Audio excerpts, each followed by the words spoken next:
It is. Plus, I can't see. Hello, everyone. Welcome to Cultivating Conversations. I'm your host, Stacey T. Cultivating Conversations is a podcast. It is a platform where we have thought-provoking dialogue on life, love, the pursuit of happiness, and everything in between. So, as you all know, I have been celebrating women, Black women who have been making their mark in history because this is Women's History Month, and this is the third installment for the month of March, and I am so excited. As you can see, we're doing something a little bit different this week, and I'm so happy to have my sister, my friend, my colleague. She is a fashion mogul. I said she is a purpose pusher. She's everything fashion, accessories, home, and all of those things. And I'm going to let her introduce herself. But I want to introduce to some and present to others, Lauren. If I had my phone, I would have done my little applause thing that I found on YouTube. It was so great, but my phone is over there. So. I'll do it. So tell us who you are, Lauren. Thank you for joining and saying yes to this interview. I really appreciate it. Not that you had a choice, but I kind of figured I didn't have a choice, but it's all good. Thank you, Stacey, wonderful Stacey Talmadge, for having me on Cultivating Conversations. I always wondered when I was going to get my shot, and here I am. Oh, you made me feel like Oprah. But here I am. My name is Lauren Morris. I am the owner of Lula Dula Boutique and Lula Dula Design and Manufacturing Inc., located right here in White Plains, New York at 187 Martine Avenue. And we do have a website as well. It's luladulaboutique.com. So check us out. Okay, so as with everyone that I have interviewed, and the question, how did you get started? But I think there's something that I have to ask all of my guests, because everyone's story is different, but it's kind of the same, and it all ends up in the same place of just self-actualizing and realizing the path that you were meant to be on or found yourself on, and then the passion that came with it. So how did you get started in the fashion industry? Oh my God. Okay. So it's a question that never gets old, obviously, because everyone has a story. So I try to somehow sum my story up, give you the short version, but sometimes the details, it's in the details. It's all in the details. Right? So I've always been in the malls, right? I worked in malls, every level of, from sales to co-manager to visuals to store manager and on. Like, I probably haven't done anything like district manager or anything like that, but every level, right? So you're talking about maybe 1, 2. This is my second child, right? There's only 3 of them, but my second child, I just wanted something different. I was home, and I kept seeing this college commercial and kept coming on. And it was literally like, by the time you're 3, I'll have my degree. And literally, I'm like, if I see this commercial one more time, I'm going to enroll in school. This is when I was at home on maternity leave. Okay. I'm like, bring it out. I was on maternity leave. So through that, I was like, you know what? I'm going to go to college, and I'm going to figure out this whole fashion thing, right? So I went to college. I went to Berkeley, and it was wonderful. It was like a whole new world. I was a little older, so I was a little more focused. And, I took fashion merchandising, and literally that's the business portion of fashion, learning the business portion of fashion. So went out for an internship, and I was fabulous in school. I was the fashion club president, and I was doing all kinds of things and going on leadership trips and things like that. Because I was a little older, I was more focused. Right. So I ended up getting this internship for Jones, New York, and I worked in the garment district, and I was a paid intern. I was a mom, a wife, a husband, a wife, and I had a full-time job too. So I don't know how I was able to do all of the above, but I was doing it. Right. And I worked in Manhattan for Joe's New York. I ended up graduating and being hired from intern to receptionist, and then I was later promoted to vice president's assistant. So I started running the showrooms. So once I started running the showroom, it was great at first, but it was literally coordinating market. So between the account execs and the stores. So bridging those two together, setting appointments, making sure everything was clean and clear and ready for people to shop. Okay, cool. So one day I'm like running back and forth, getting Diet Cokes, ordering sandwiches, and I'm like, this can't be life. I'm sitting in a sales meeting, I'm doodling, and I'm like, this looks like a purse. So these sales meetings were huge. Like, you miss a sales meeting, you had to be there because it was a pick for the next season. So it was like literally, I'm doodling, and I'm like, this looks like a purse. So I went to the receptionist and was like, who can I speak to about designing? Top designer was there, and he said, come into my office. I went into his office.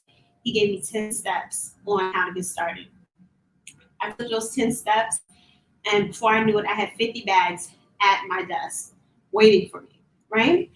50 bags, what am I going to do with it now? Now I'm peddling from store to store, trying to get them on the shelves.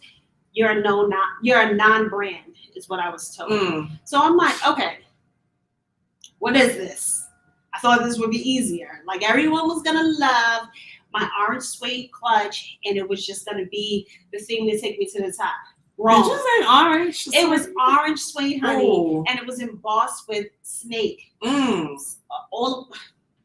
lost my mind with my first bag. Yeah, okay? yeah. So I had this bag all set, and I had 50 pieces, and then I got laid off. And then it was like, so what am I gonna do now? So again, the non-brand thing, I went and I opened up my own store. I opened up my first boutique in 2010. Opened up my first store. It was like grand open, grand closing. 9 months gone. I sold out of my bags, but it was like I didn't know everything I thought I knew. Right. Okay. So now I'm working for different ones. I'm working for this one, working for that one, working in different stores and everything like that. I was working in this one store, and literally my customer came in and said, what are you doing here? I was like, oh my God. In your store? No, this was in another retail store. Okay. And she was like, what are you doing here? Like, why are you here? You need to be back in your own store. And I remember going in the back and crying, like, oh my God.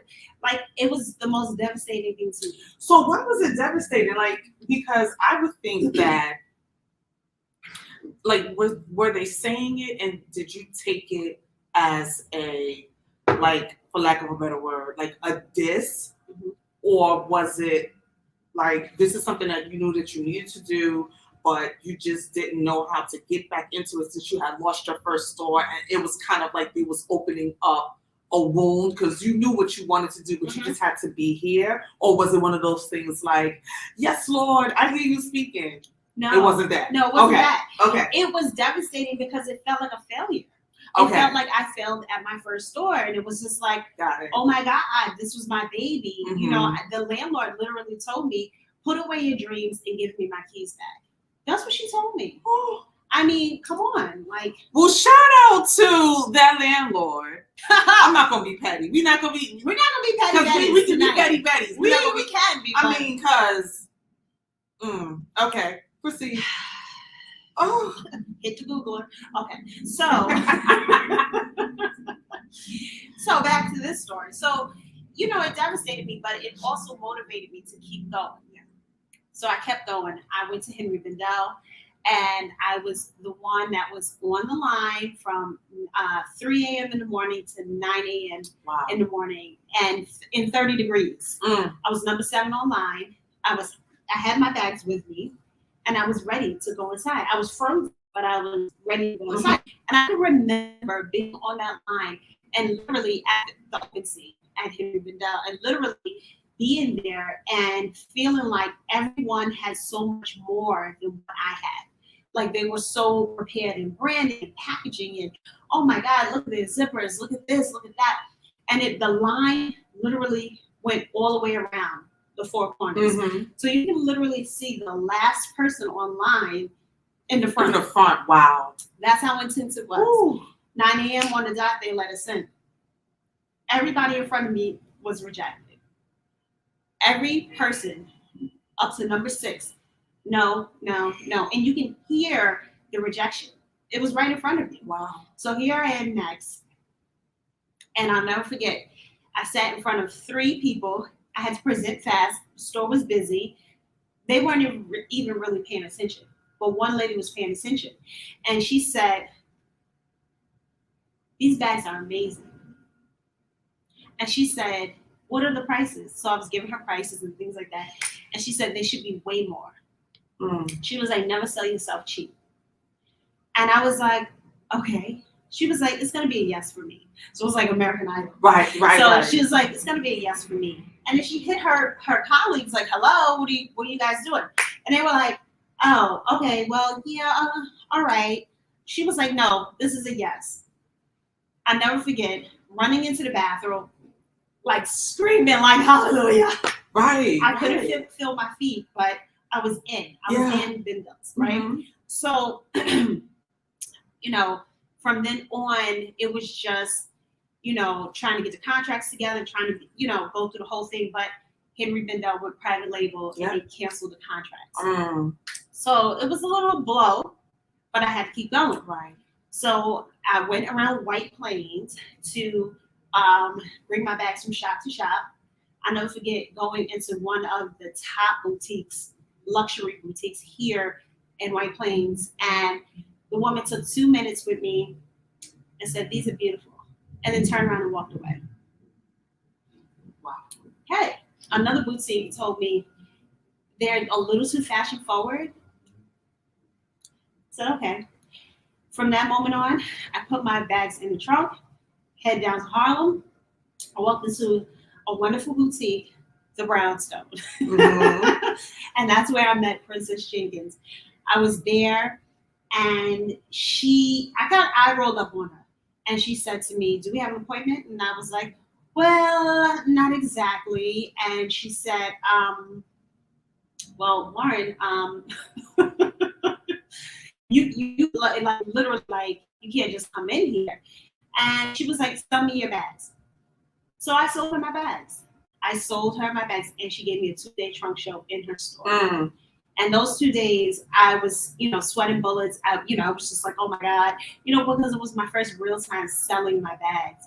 And I sold, and she offered me a job at Upper Lenox to run her other boutique.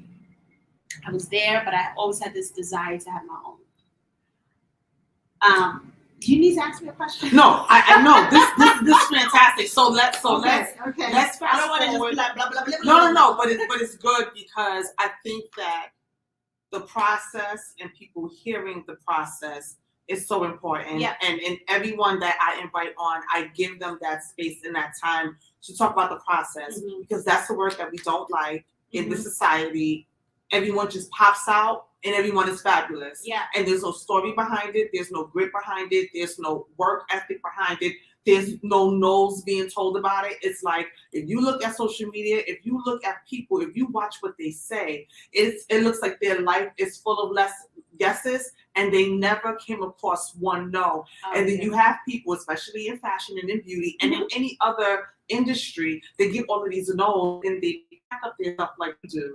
But what they don't do like you did is they keep going because they feel like I must be missing something and everybody else has it. I can't do it. Right. But they need these stories. Yeah. So no, it's fantastic. But I do want to fast forward to now. Now you're in White Plains. We've gone to these places, and now Lula Dula, the first Lula Dula, comes. Lula Dula. Now this literally came through my movement, right? So a girlfriend once told me that there's a miracle in your movement, right? And I moved back to White Plains. Well, throughout White Plains, I moved in a building in White Plains. Right. So walking down the street, and I had no job. I'm just like, this is ridiculous. I was working little temp jobs. I'm like, okay, is something wrong, because I know I'm qualified for these positions and overqualified in most cases, So I'm like, you know what? Still with the mind of an entrepreneur. And I'm walking down the street, and I'm like, okay, Lord, when is it going to be my time to open up my store? Yeah. And I never forget walking home. I turned right across the street was a little boutique, and it said for rent. So I called the place, and I'm like, I need to come and see. I went and saw, and I love the place. It was fantastic. It was right across the street from where I lived. I'm like, oh my God, the chandeliers. It was beautiful. And literally, I'm like, how am I going to make this happen? Okay. So flash forward. Are you about to tell the story about the Galleria? Oh, do you need me? And the... Well, I can maybe tap into it. Okay. Just a little bit. So, okay. So what she's saying, what you're talking about is, I literally told them, yes, I'll take the place. Right? But I'm like, Lord, how am I going to take this place? And this man wants his money next week. And I kind of just said, I'll take it, and, I'll figure it out.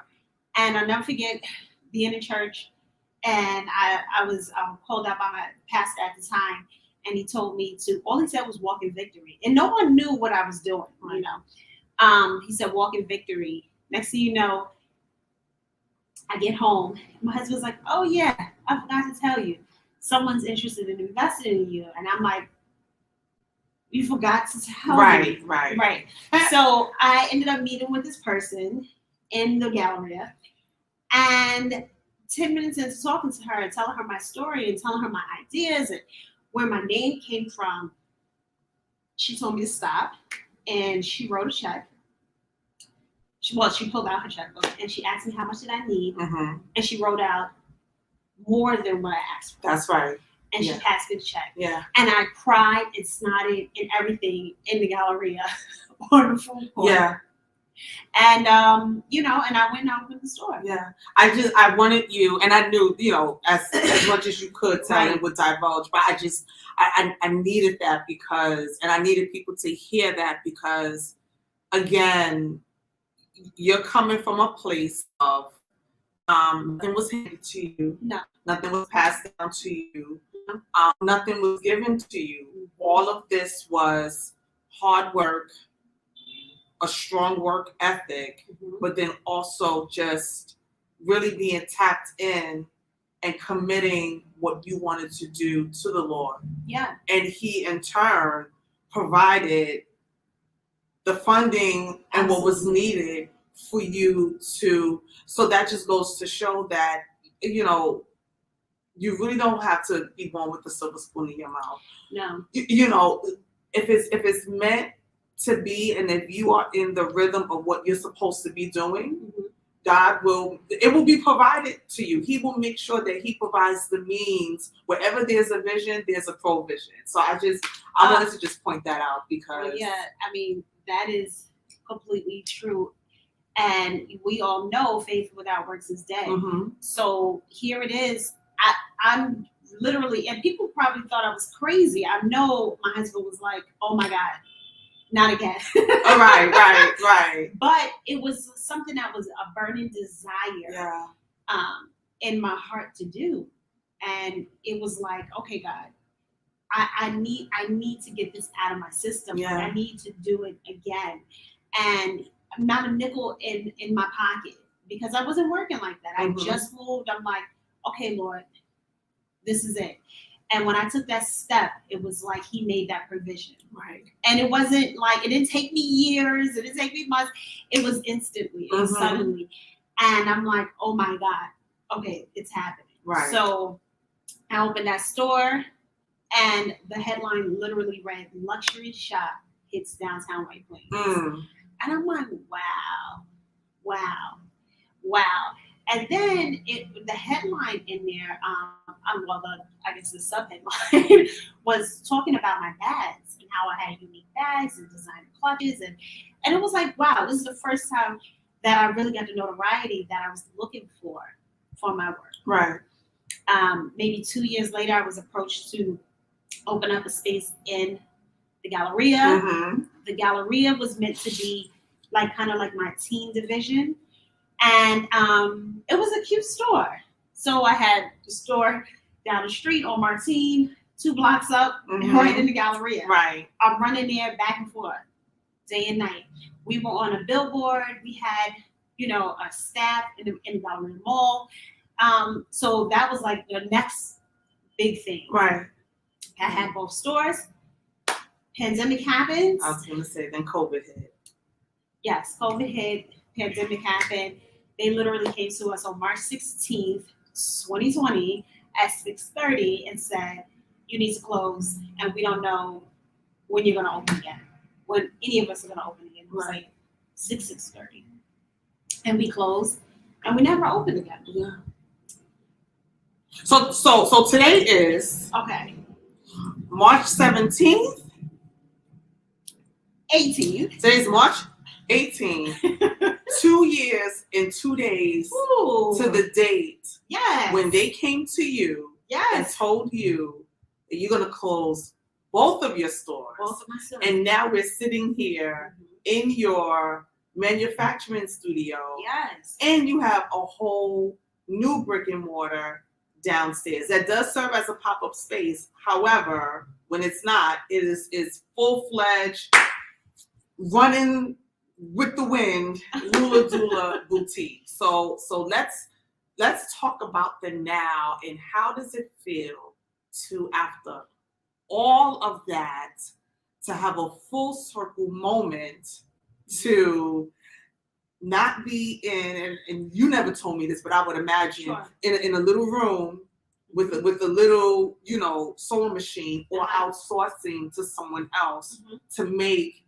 a bag here, a bag there, and tracking it, on the streets of White Plains in the city, to now having your own manufacturing studio to where you can hire your own seamstresses, you can produce your own bags, take them downstairs, and just blow the minds of those who come into Lula Boutique and see these bags and ask, because someone asked me, like, is this Louis Vuitton? Do you have Louis Vuitton? And I'm like, it's not Louis Vuitton.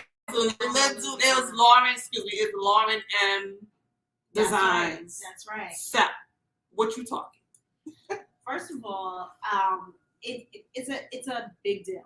It's huge, and like you just kind of like blew my mind with that. Even just that revelation that it's 2 years later. 2 years and 2 days.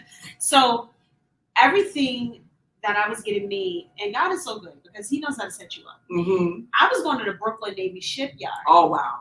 And I was going out there and getting samples made, and I would see how they were set up inside of their manufacturing factories. And I'm looking at everything. I'm like, oh wow, look at that machine. Oh, look at the fabric. Look at this. Look at that.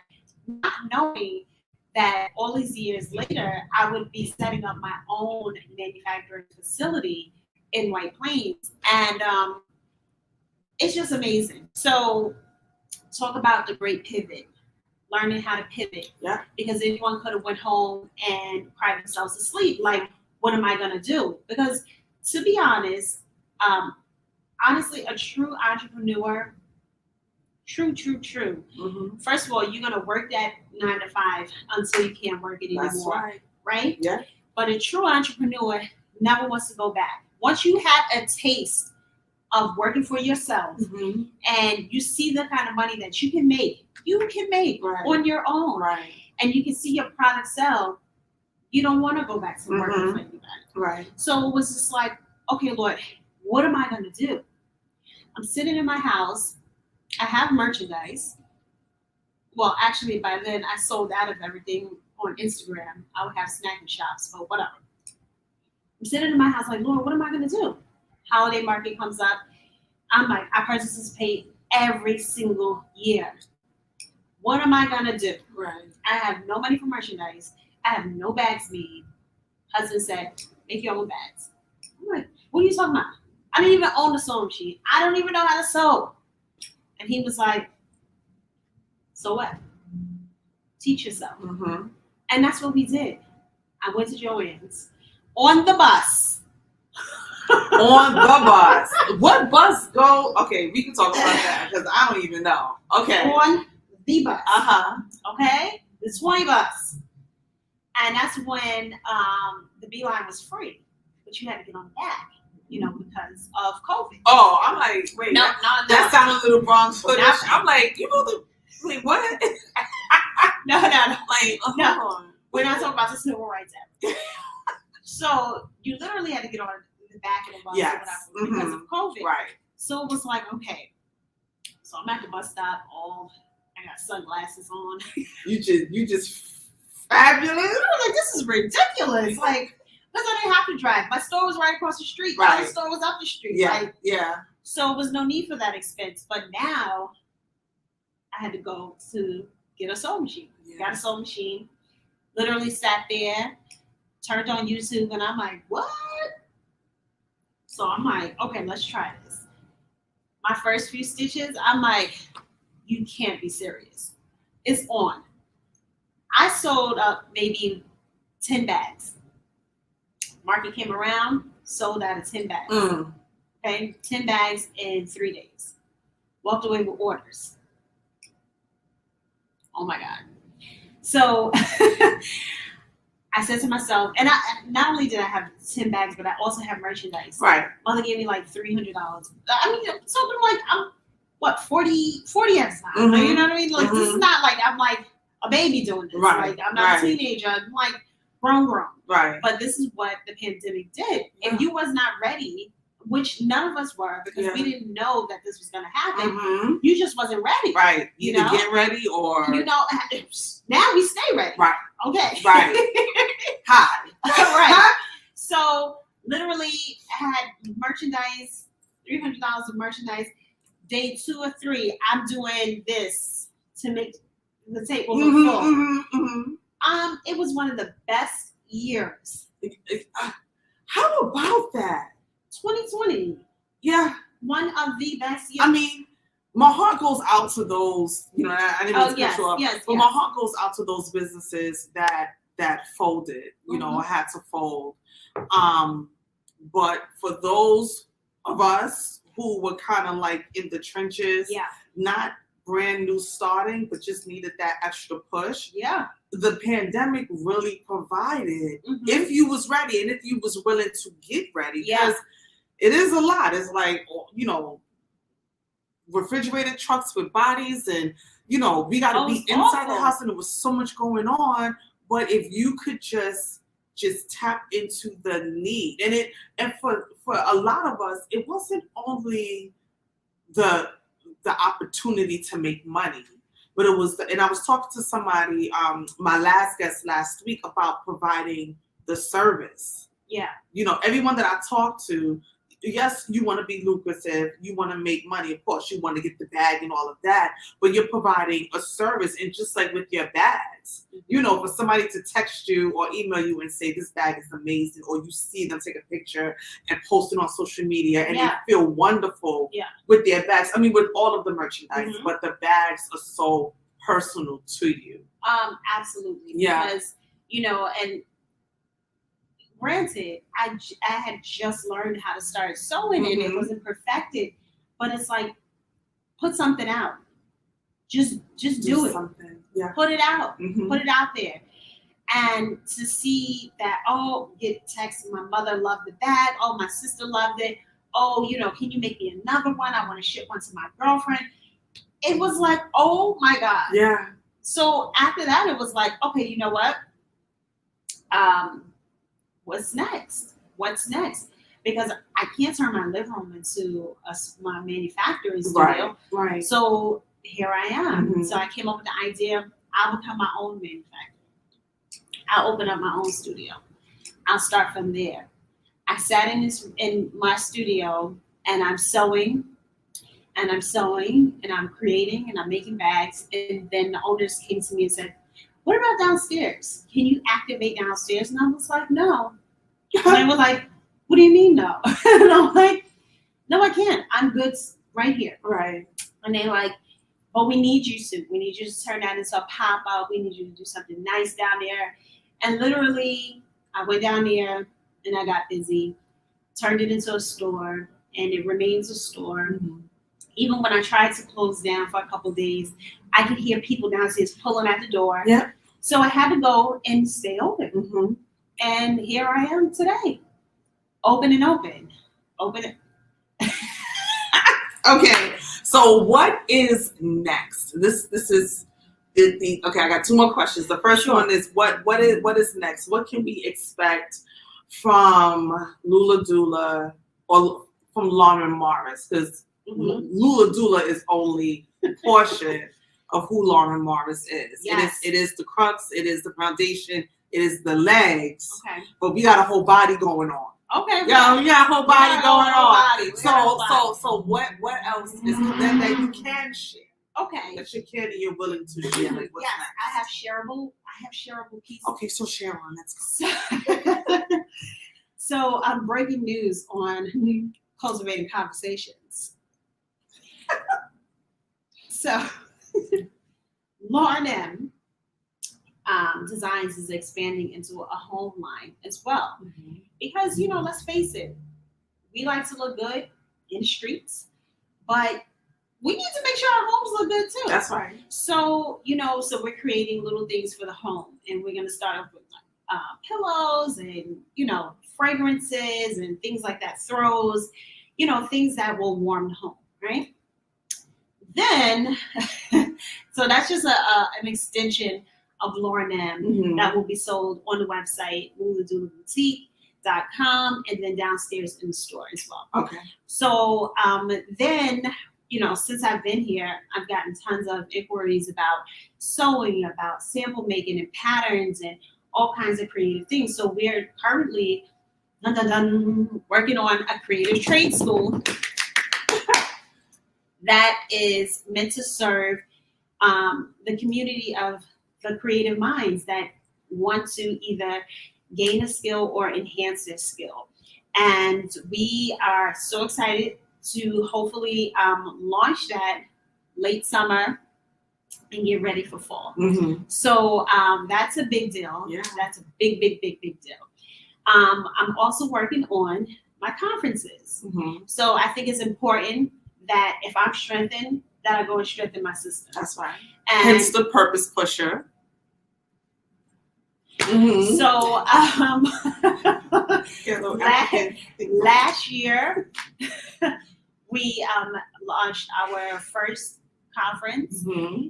and it was amazing. It's called Believers in Business, and it's for the woman boss, and we are doing this conference again because there has been such a response from the last conference that we had mm-hmm. in September that I need these women to tell their testimonies. Right. I need these women to tell exactly what they got from the conference and how they applied it to their business mm-hmm. and where they're at now.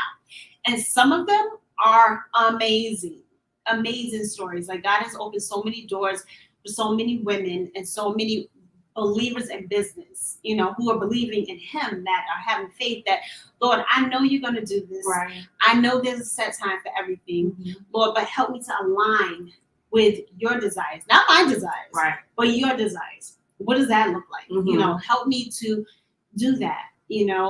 So we are excited to go into our second Believers in Business conference. Yes. And 2022. 2022. Mm-hmm. And it'll be a slightly different theme because these women are coming hard with their testimonies. Mm-hmm. Like, some of them I'm like, and it's like, but I remember what you said. Right. And will tell me a whole quote of what I said. And I'm like, I said that. Right. Like, right. you ever look back on something and you're like, wow, did I really say that? Right. True stories. Mm. So I'm excited for that. Wonderful. Okay, last question. Yes. With everything you've accomplished and where you are to date, if there was one person on the earth, one person that you could sit across from, like a sitting request for me and pick their brain about business and all things concerning business, concerning, where you are in your industry, who would it be? Oh God. I always get them with this question. Oh, Stacey. You could have gave me a list of questions before this, so I'm just so let me see. Who's in the fashion industry or just in general, anyone that that if I could really sit down with this person, it would take me to the next level and carry and drag everything else that I have with me. It would just take it all to the next level. That is an amazing question, and I think that you are going to be surprised by my answer. Am I going to fall out this shit? No.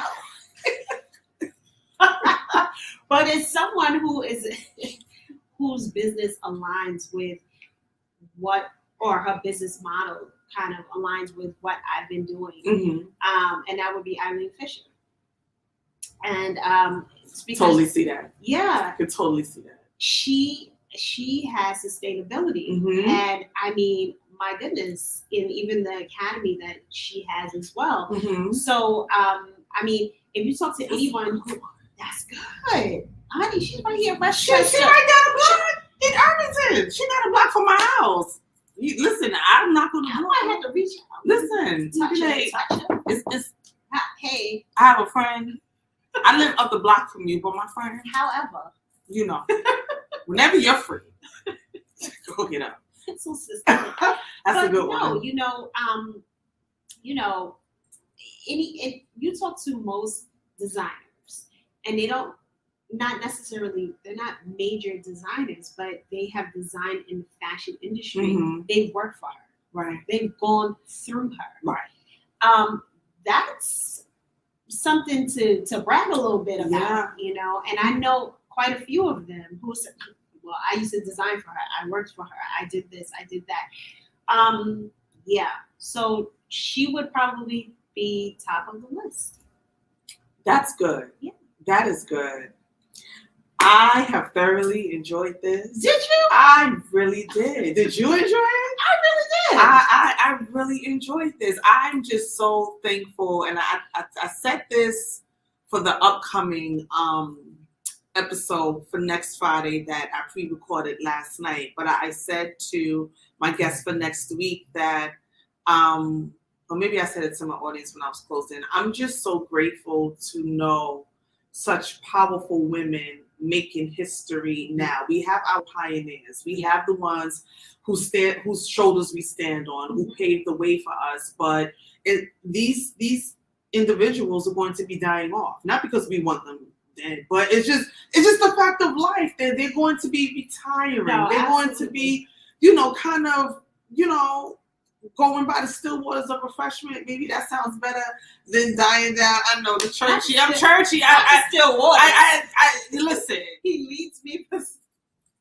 He restoreth thy soul. I mean, I can't help it. Okay, but it's in you. It's in me. But it's time for those who are coming behind to pick up that mantle, to pick up the torch. But I have had the pleasure of interviewing women in so many different industries. Like everyone is not doing fashion.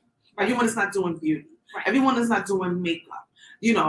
There's poets and wellness coaches, and I mean, and it's just amazing. I really, really, really enjoyed this. Oh, thank you. And can I just say? Okay. Can I? Here we go. I'm just saying, like, I'm so impressed by you. Like, I feel like you're on a cusp of something big. Like it's here. It's here. And the fact that you can do all that you do and still take time out to interview someone like myself or someone like your last guest or whatever and highlight us on your show speaks volume. I mean, you're an author, you're a creator, a TV talk show host. The word says what time is that it? out of the mouth of two or more, and my first guest said it, so it's 7:35 on a Friday. we go. My bad. Listen, can I just say, I'm with this woman every day, okay? And we are really, really Delirious? We're delirious. I've been with her all day. Irritated at the traffic, tired, trying to sip coffee. Irritated.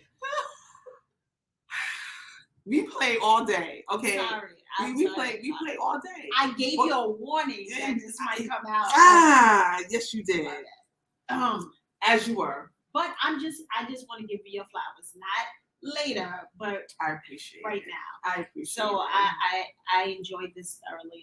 I do lots of interviews, but this one has got to be one of my favorites. Oh.